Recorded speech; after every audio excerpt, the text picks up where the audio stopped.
I just sent you a text telling you that my offer is going to be way lower than your asking price. What are you thinking? Yeah, so are you sitting down? I am. Yeah, we'd need to be around 55, 60. Yeah. it's just the numbers that I need to be at for this to work for me. Okay. And nowhere near 100, like the house is worth way more than that. It's not a bad house. It's worth this. It needs updates, but sure. The Zillow and Realtor and Redfin, they give like a average of what they think the house is worth, and the average of what they think the house is worth is the price that you have it listed at. All right. I had a number that came over around there. What's the lowest the seller will go? What do you think the lowest the seller would go? I think the lowest you go is maybe 70. I had someone that sent me over 65. And like I said, the money you need to put in there is not far off. So like you don't need to put $40,000 in there. Say, I might be able to do 60. I would be able to do 60, Maybe 65. maybe 65. Okay, let me talk to him. I'm meeting with him today. Let me talk to him. Let me see how he feels, how bad he want to get rid of it, and then I can give you a call back a little later. Yeah, that sounds great, man. Totally. All right, sounds good. I'll talk to you soon. All right, sweet. Thank you, Jeremiah, for your time. No problem. Bye. Bye. Johnny, that went awesome. Yeah, that went good. That went great. So he's at 115, right? Yeah.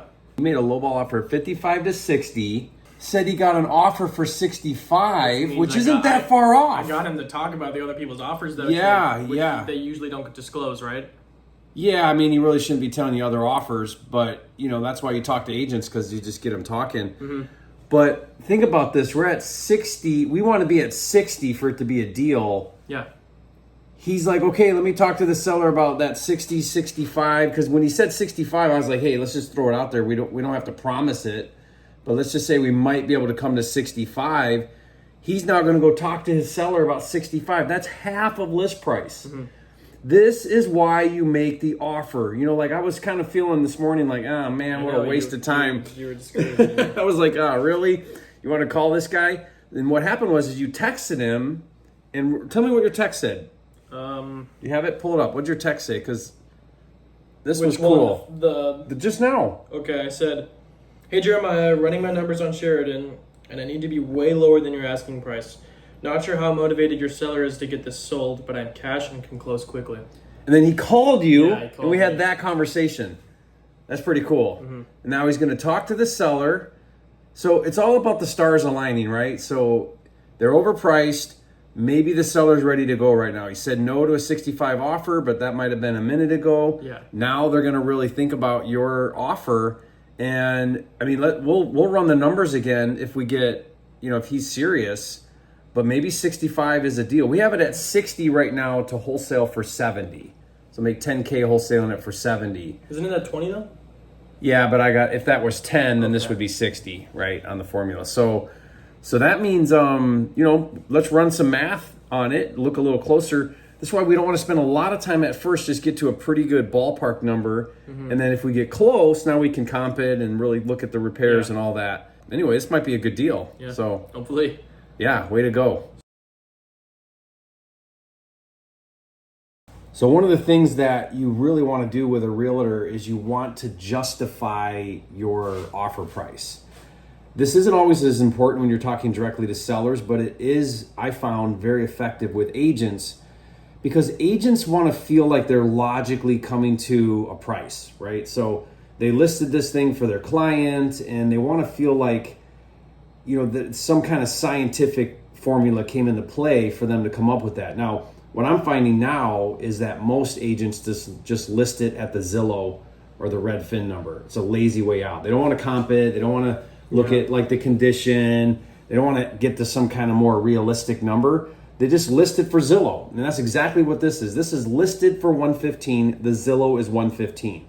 So as soon as I saw that, I was like, okay, the agent just listed it for Zillow. They're just fishing. They're going to see what the market thinks. Yeah. Well, they've gotten feedback, right? He's gotten no offers. It's been sitting around. Then he got a 65 offer. So when you come in at 55, 60, what you're doing is you're validating to the agent that that's the actual price cash offer price that the market wants to pay. because you're the second one now to come in that low. So now he's even more eager, because when he goes to his client and says, hey, remember that $65,000 offer we said no to? I got another cash offer for 60. Maybe we should highly consider this guy's offer. He can close quick, he's cash. So now you're kind of reinforcing the number. So, but again, when you're talking to that agent and you make that, I thought you did great. You said you're sitting down, you're prepping him, you kind of laughed about it. It's great. You want to downplay the fact that your offer is this is ridiculous. Half of list price. Yeah. It's really not ridiculous. It's actually accurate. His list price is what's ridiculous. Yeah. But you don't want to assume that he's wrong and you're right. That'll come off offensive, right? So you kind of played that right. You kind of chuckled about it. And then when he's like, geez, 65, that's where you follow up and you're like, look, I know it's quite a bit under, but man, it's only, Zillow's only giving it a 115 value. Maybe I can get more if I fix it up and like go on market. But man, I got to do a rehab on this thing. It needs a lot of work. I gotta have closing fees and carrying costs. I gotta try to make a profit. Yeah, like 60, maybe 65 I could do. But the reason why I got to be down that low is because, it needs a lot of work. And so then what you're doing is you're helping him understand why your offer is that low. Now, one thing that I'll do we didn't do this, but sometimes before I get on the phone, I didn't think he'd call you, so I wasn't really prepared. But if you're going to do a call, then get your comps ready. Takes a few minutes. And now you can talk high level. You can be like, well, dude, tell me how you think this is worth more. What are you seeing? Show me your comps, because I'm looking at this comp and I'm looking at this comp. And man, there's a house that just sold across the street for 65. So now you start to use logic to justify your reasoning. And you always want to, when an agent feels like there's some legitimacy to why you're offering what you are, they're much more likely to go to bat for you. Like they'll go to the seller and they'll say, hey, here's why. Here's why I think this is a legit offer. Here's why I think we should come down on price. And he was totally willing to do it.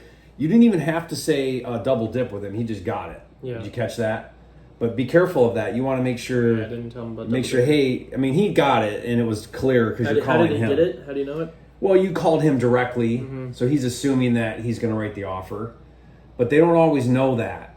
So sometimes you might have to be like, hey, by the way, just so you know, I'm unrepresented. I'll let you write the offer for me, so that way you get both sides of the commission.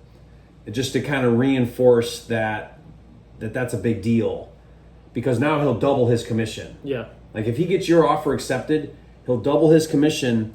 He didn't say, but I'm going to guess that first offer he got for 65 was with a buyer's agent. So then let's say that they took the 65 offer from the other offer. He's not as motivated. He's getting squat. Yeah. Think about it. He's getting 3% on 65. He's making nothing. He gets yours, he makes double. So who's he going to go to bat for, you or that other offer? Definitely me. Yeah, definitely he's going to go to bat for you. So, just a couple takeaways there. Any other thoughts you had? I like what you said about how, because I said, this is where I need to be at for it to make sense for me. But then you said to expand on why it makes sense for you and why you need to be at that number. Yeah, good. Yeah.